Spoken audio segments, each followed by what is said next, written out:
नमस्कार साथियों, मेरा नाम शिवांक यादव है। श्रीलंका भारत का पड़ोसी देश। चावल 500 रुपए किलो, दूध का पाउडर 800 रुपए किलो, चीनी 300 रुपए किलो। लोगों को पेट्रोल बांटने के लिए पेट्रोल पंपों पर सेना तैनात कर दी गई है। कुल मिलाकर श्रीलंका दिवालिया हो चुका है। हर न्यूज चैनल आपको यह दिखा रहा है कि श्रीलंका इसलिए बर्बाद हुआ है क्योंकि उसका विदेशी मुद्रा भंडार खत्म हो चुका है। इसीलिए अब तेल और दूसरे सामान जो श्रीलंका अपने देश में आयात किया करता था वो नहीं खरीद पा रहा है। इसी के साथ साथ श्रीलंका को दूसरे देशों से लिया गया कर्ज भी चुकाना है। हर कोई यही समझा रहा है कि इस पूरी परिस्थिति के लिए श्रीलंका की सरकार ही जिम्मेदार है। लेकिन इस वीडियो में मैं आपको बताऊंगा कि दरअसल श्रीलंका में जो कुछ हो रहा है उसके लिए श्रीलंका जिम्मेदार नहीं है, बल्कि श्रीलंका को छोड़कर दुनिया के बाकी देश जिम्मेदार हैं। आइए पहले यह समझते हैं कि यह कब कहा जाता है कि कोई देश दिवालिया हो गया है। जब एक देश अपने द्वारा लिए गए विदेशी कर्ज को चुका नहीं पा रहा होता है और उसका विदेशी मुद्रा भंडार खाली हो चुका होता है। ऐसी स्थिति में महंगाई 7वें आसमान पर पहुंच जाती है, जिसकी वजह से उस देश के लोग अपनी सरकार को टैक्स भी नहीं दे पा रहे होते हैं। तो तब उस स्थिति में यह घोषित किया जाता है कि यह देश दिवालिया हो गया है। अब न्यूज चैनलों पर आपको यह तो बता दिया जाता है कि दिवालिया होना किसे कहते हैं, लेकिन कोई यह नहीं बताता कि आखिर ऐसा हो कैसे जाता है कि अचानक से एक अच्छा खासा देश अपना विदेशी कर्ज चुकाने में इस तरह असमर्थ हो जाता है। अगर आप यह समझना चाहते हैं कि एक देश दिवालिया कैसे होता है, तो इस बात को बहुत आसानी से समझने के लिए मैं आपको यह समझाता हूं कि एक व्यक्ति कैसे दिवालिया होता है। अगर आपको यह समझ आ गया कि एक आदमी कैसे दिवालिया होता है, तो यह भी समझ आ जाएगा कि एक देश कैसे दिवालिया होता है। ऐसा मानिए कि यह एक देश है। यह इस देश की सरकार है और इस देश में 10 लोग रहते हैं। अब इन 10 लोगों को अपना पेट पालने के लिए खाना चाहिए तो खाना खाने के लिए कुछ काम करना पड़ेगा। अब सब लोग कोई एक ही काम तो करेंगे नहीं। कोई किसान बन के अनाज उगाएगा, कोई सबके पहनने के लिए जूते बनाएगा, कोई सबके लिए कपड़े बनाएगा। इसी तरह का एक एक काम सब करेंगे। अब इन सबको अगर आपस में कोई सामान खरीदना या बेचना है तो उसके लिए इन्हें पैसे की जरूरत पड़ेगी। अब यहां पर काम आता है सरकार का। सरकार ने अपने देश के लोगों को पैसा छापकर देने के लिए एक बैंक बना लिया। इस बैंक ने 10 लोगों को 10-10 रुपए कर्ज पर दे दिए।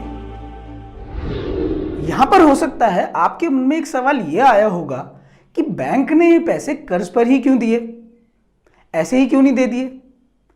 कर्ज पर इसलिए दिए क्योंकि यही आज के समय के पैसे बनने का नियम है। दुनिया में और देशों में जितना भी पैसा बनता है वो कर्ज पर ही बनता है।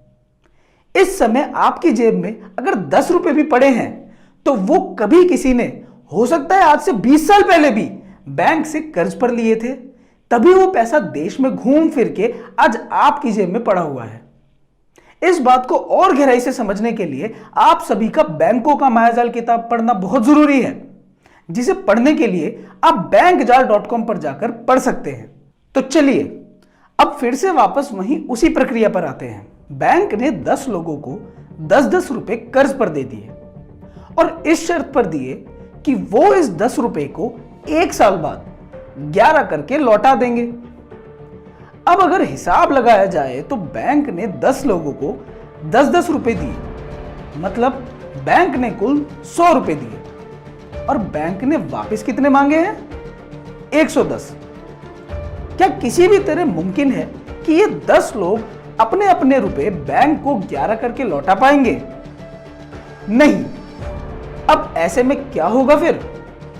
ऐसे में इनके बीच में कंपटीशन यानी कि प्रतिस्पर्धा जन्म लेगी और जो ज्यादा चालाक होगा वो दूसरों से थोड़ा ज्यादा फालतू कमाकर अपने 10 का 11 करके लौटा देगा। ऐसे ही जूते वाला, कपड़े वाला और बाकी सब अपने अपने 10 का 11 करने में लगे रहे और अपने पास पैसा इकट्ठा करते रहे। लेकिन इन सब में जो एक किसान है वो इन सब के जितना चालाक नहीं है। उसे अपने 10 का 11 करना नहीं आता और ना ही उसने वो 10 रुपए अपने पास इकट्ठा करके रखे। उसने तो वो पैसे खर्च दिए। अंत में जाकर ये देखने को मिला कि किसान को छोड़कर बाकी सब ने अपने अपने 10 का 11 करके बैंक को लौटा दिया। लेकिन किसान के पास अब एक भी रुपया नहीं बचा। इस किसान को अब हम कह सकते हैं कि ये किसान दिवालिया हो गया और अब इसके पास आत्महत्या करने के अलावा और कोई उपाय नहीं। जो इस किसान के साथ हुआ ऐसा ही कुछ दुनिया में भी होता है। इस देश की जगह दुनिया को कर दीजिए, लोगों की जगह देशों को कर दीजिए, सरकार की जगह यूनाइटेड नेशंस को कर दीजिए और बैंक की जगह वर्ल्ड बैंक और आईएमएफ को रख दीजिए।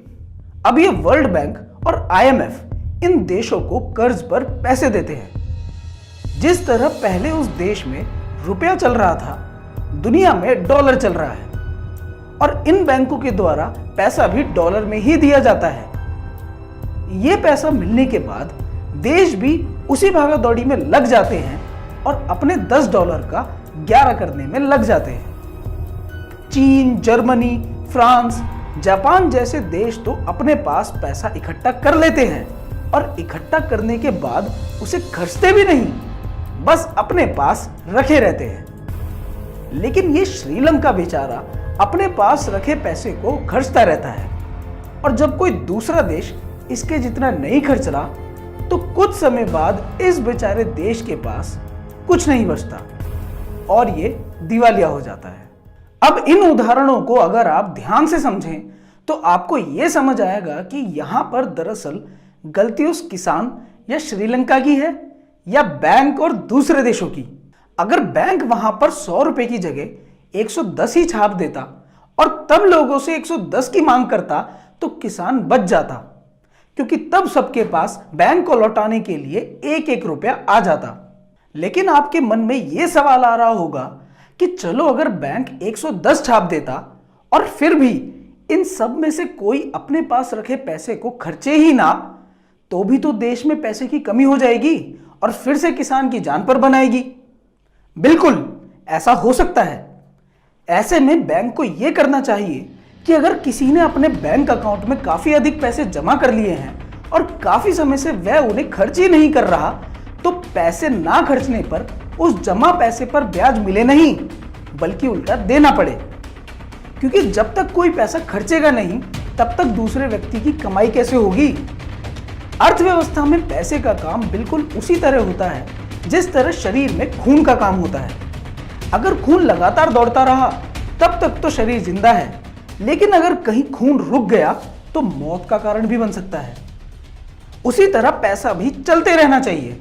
अगर कहीं रुक जाता है तो पूरा समाज अस्त व्यस्त हो जाता है। उसी तरह श्रीलंका का भी हाल हुआ।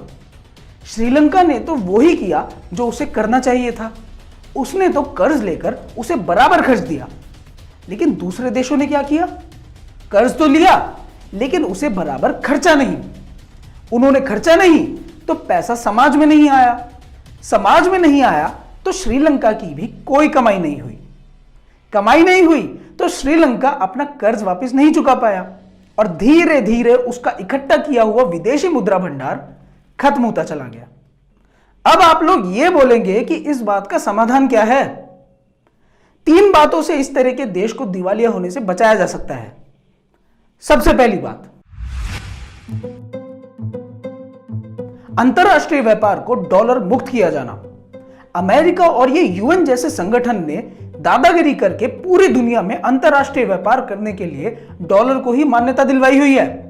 मतलब अगर 2 देश आपस में कुछ लेन देन करेंगे तो वो अमेरिका की मुद्रा डॉलर में करेंगे। ये कौन सी बात हुई भाई? मतलब अगर भारत को ईरान से कच्चा तेल लेना है तो भारत ईरान को डॉलर दे और तब ईरान हमें तेल देगा। हम ईरान से तेल रुपए में भी तो ले सकते हैं, या रुपए में नहीं तो कोई ऐसी चीज जो ईरान को चाहिए वो देकर भी तो तेल ले सकते हैं। उसके लिए डॉलर की क्या जरूरत है? ईरान कब से ये कहता आ रहा है कि भारत को अगर हमसे तेल लेना है तो भारत हमसे रुपए में भी ले सकता है, या अगर रुपए में ना ले तो वो बार्टर भी कर सकता है। लेकिन अमेरिका भारत के इन कमजोर नेताओं को धमकी दे देता है कि अगर ईरान से तेल लेना है तो डॉलर में ही लेना होगा। ये लोग डर जाते हैं और फिर अमेरिका से तेल ले लेते हैं। डॉलर में व्यापार चलने की वजह से अंत में देशों का हाल कुछ श्रीलंका जैसा ही होता है। दूसरा समाधान, देश का पैसा बनाने की ताकत सरकार के हाथ में हो, ना कि बैंकों के हाथ में। आज हमारे देश में घूम रहे कुल पैसे का बस 4 से 5% ही पैसा रिजर्व बैंक ऑफ इंडिया बनाता है, जबकि 95 से 96% पैसा कमर्शियल बैंक बनाते हैं। और जब ये बैंक पैसा बनाते हैं तो उस पैसे पर ब्याज भी मांगते हैं, वो ब्याज जो इन्होंने कभी बनाया ही नहीं, जैसा आपने उस देश के उदाहरण में देखा था। तीसरा समाधान, अंतरराष्ट्रीय व्यापार में यह नियम बनना चाहिए कि अगर कोई देश अपने देश से निर्यात तो कर रहा है, मतलब कि अपने देश में बनाया हुआ सामान बाहर दूसरे देशों में बेच तो रहा है, लेकिन बेचने के बाद मिले हुए पैसे को वो खर्च नहीं कर रहा और अपने पास इकट्ठा करके बैठा हुआ है, तो इस बात पर दंड स्वरूप उसके पास रखे हुए पैसे पर ब्याज लगना चाहिए, जिससे कि उस देश के ऊपर यह दबाव हमेशा बना रहे कि उसे यह पैसा लंबे समय तक इकट्ठा नहीं करना बल्कि खर्चना है। यह तो हुए समस्या के समाधान। अब बात करते हैं कि श्रीलंका की इस दिक्कत में भारत की सरकार क्या कर सकती है। अगर सही मायने में देखा जाए तो श्रीलंका कोई अलग देश थोड़ी ना है। श्रीलंका भी अखंड भारत का हिस्सा ही है। श्रीलंका में रहने वाले लोग हमारे ही भाई बहन हैं। अगर भारत में इस समय कोई सच में देशभक्त सरकार होती ना, जिसके अंदर अखंड भारत को दोबारा स्थापित करने का विचार होता, तो ऐसे में श्रीलंका का पूरा विदेशी कर्ज उतारने की जिम्मेदारी भारत ले सकता था। लेकिन बदले में श्रीलंका सरकार से कुछ वचनों पर सहमति करनी पड़ती, जैसे कि भाई अब से श्रीलंका कोई अलग देश नहीं है बल्कि भारत का ही एक हिस्सा है, और जैसे भारत के अलग अलग राज्य हैं वैसे ही दर्जा श्रीलंका को भी दिया जाएगा। और श्रीलंका की सेना और भारत की सेना मिलकर चीन जैसे देशों से श्रीलंका की रक्षा करेगी। लेकिन मैं बहुत अच्छे से जानता हूं कि ये जो बात मैं आपको बता रहा हूं ना, ये बात तो सरकार में बैठे किसी भी मंत्री, नेता या प्रधानमंत्री के भी चिंतन में नहीं होगी।